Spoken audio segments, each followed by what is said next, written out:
안녕하세요. 지금부터 BCI 기술이란 무엇인가에 대해 알려드리겠습니다. 우선 우리가 왜 BCI 기술을 아는 것이 필요할까요? 아직 치매, 뇌졸중, 파킨슨병처럼 아직 인간이 정복하지 못한 뇌질환에 대한 비밀을 풀어줄 열쇠로 주목받고 있는 것이 바로 뇌공학인데요. 그 뇌공학 분야에서 지금 활발히 연구되고 있는 게 이 뇌 컴퓨터 인터페이스, 즉 BCI 기술입니다.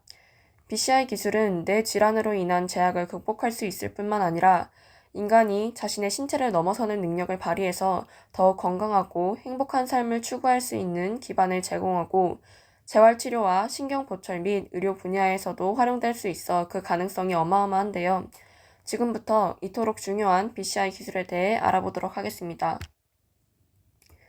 먼저 BCI 기술이란 무엇인가에 대해 자세히 설명드리겠습니다.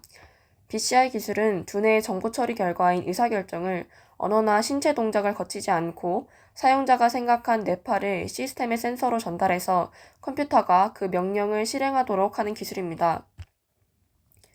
BCI 시스템은 대부분 이 그림과 같은 흐름 내에서 구성됩니다.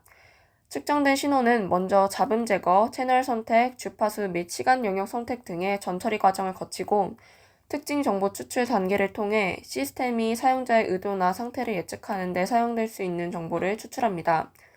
그리고 그런 정보를 바탕으로 빠르게 의도 및 상태 분석의 결과를 내는 분류 단계를 거칩니다. 분석된 사용자의 의도, 상태를 통해 컴퓨터와 기계를 조정하거나 혹은 사용자에게 다양한 양상을 활용하여 직접적으로 피드백을 주기도 합니다. 피드백은 마우스 커서 제어, 휠체어 운전, 로봇팔의 제어 등 다양합니다. BCI가 뇌파를 측정하는 방법은 크게 침습식과 비침습식으로 나뉘는데요.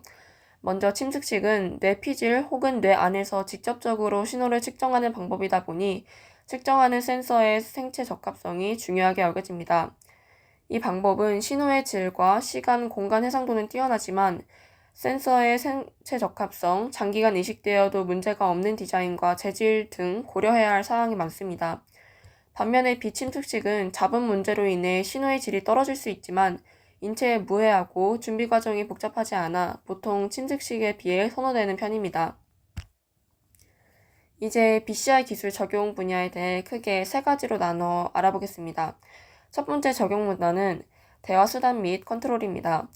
이 분야는 신체적 제약으로 인해 의사소통이 어려운 환자들에게 중요한 연구 영역으로 발전해 왔습니다.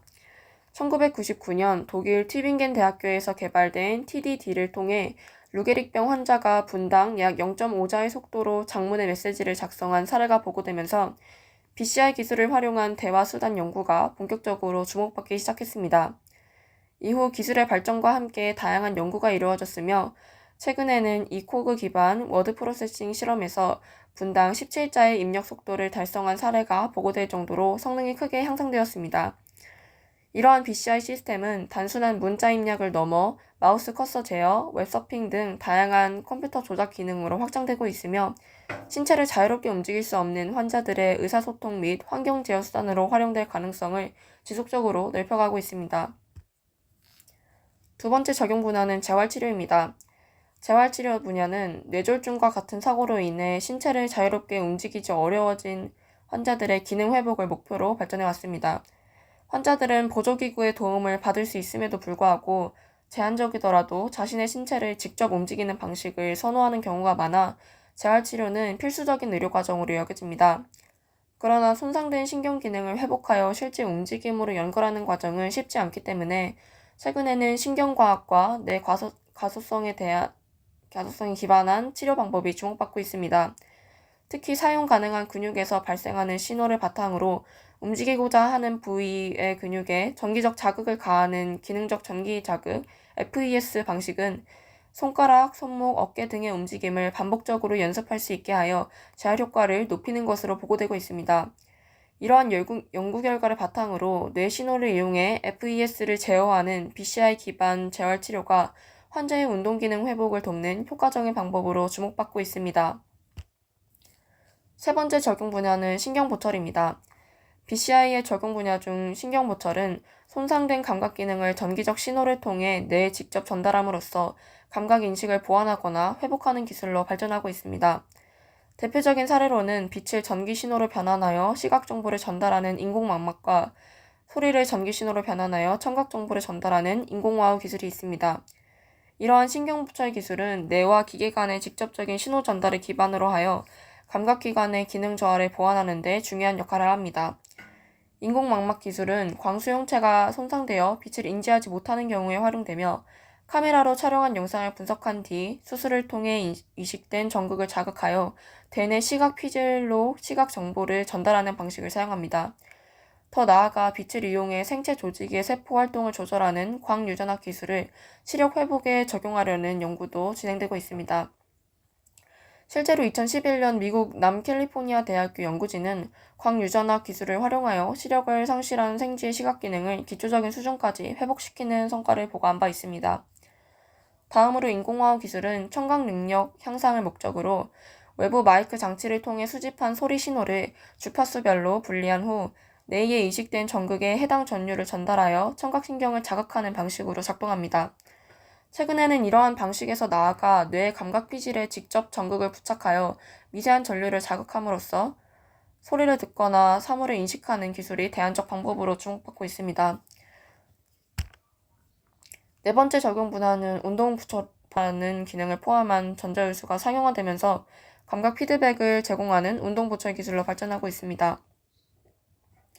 이러한 신호 해석 기술이 고도화될 경우 손의 각 부위를 정밀하게 자극할 수 있는 스마트 글러브 제작이 가능해지며 나아가 실제 접촉 없이도 촉각을 재현하는 기술로 확장되어 AR, VR 및 게임 엔터테인먼트 산업 전반에 혁신을 가져올 것으로 기대됩니다.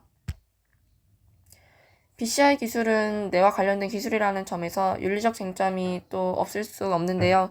BCI 기술의 첫 번째 윤리적 쟁점은 개인정보 보호와 프라이버시 문제입니다.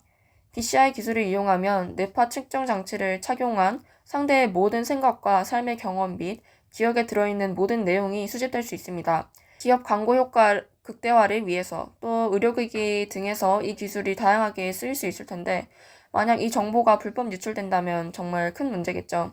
따라서 BCI 기술은 개인정보 보호와 프라이버시 문제가 해결해야 할 중요한 문제로 남아 있습니다.